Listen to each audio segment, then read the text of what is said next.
This is the Holy Gospel according to Matthew.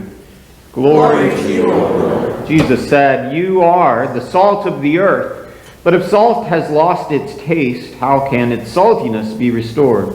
It is no longer good for anything, but is thrown out and trampled underfoot. You are the light of the world. A city built on a hill cannot be hidden.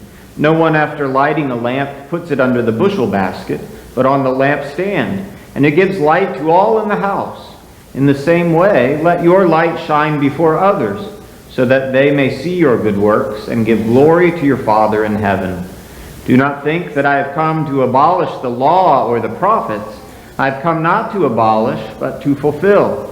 For truly I tell you, until heaven and earth pass away, not one letter, not one stroke of a letter will pass from the law until all is accomplished. Therefore, whoever breaks one of the least of these commandments and teaches others to do the same will be called least in the kingdom of heaven. But whoever does them and teaches them will be called great in the kingdom of heaven. For I tell you, unless your righteousness exceeds that of the Pharisees and scribes, you will never enter the kingdom of heaven." The Gospel of the Lord. Praise to you, O Christ. I spent my elementary school years in the farmlands of northeast Nebraska. The school I attended was for all grades, kindergarten through 12th. I have such fond memories of Homer Community School, including the school cafeteria.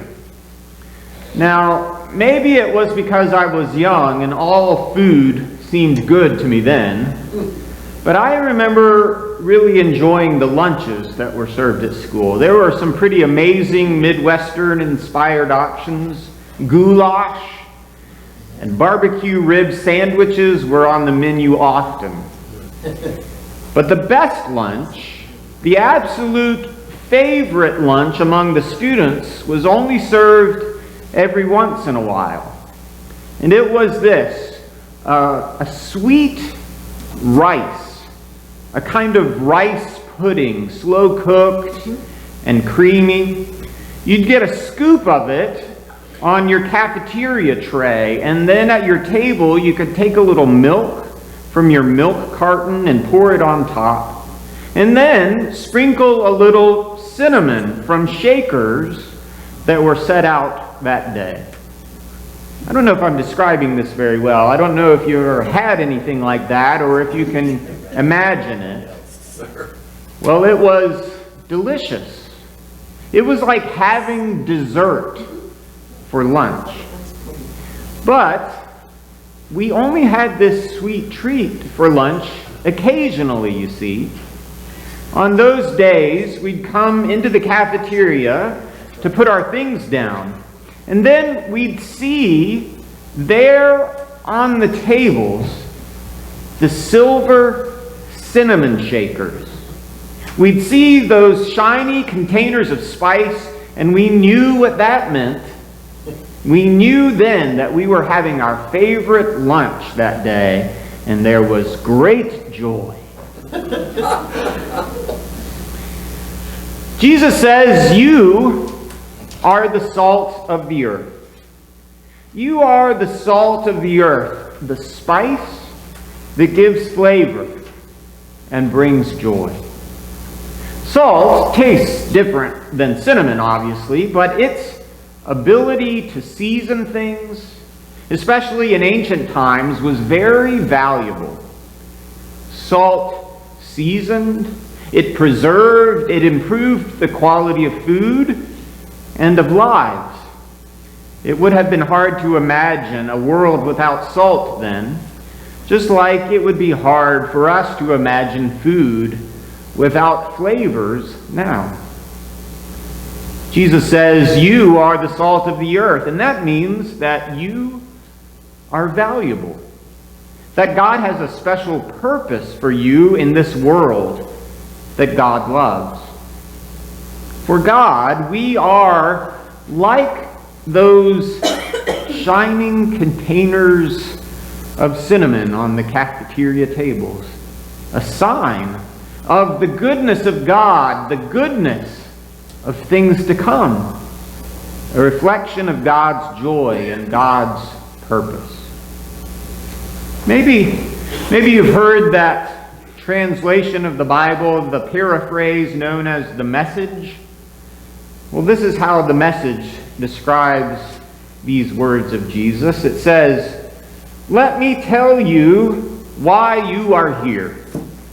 You're here to be salt seasoning that brings out the God flavors of this earth."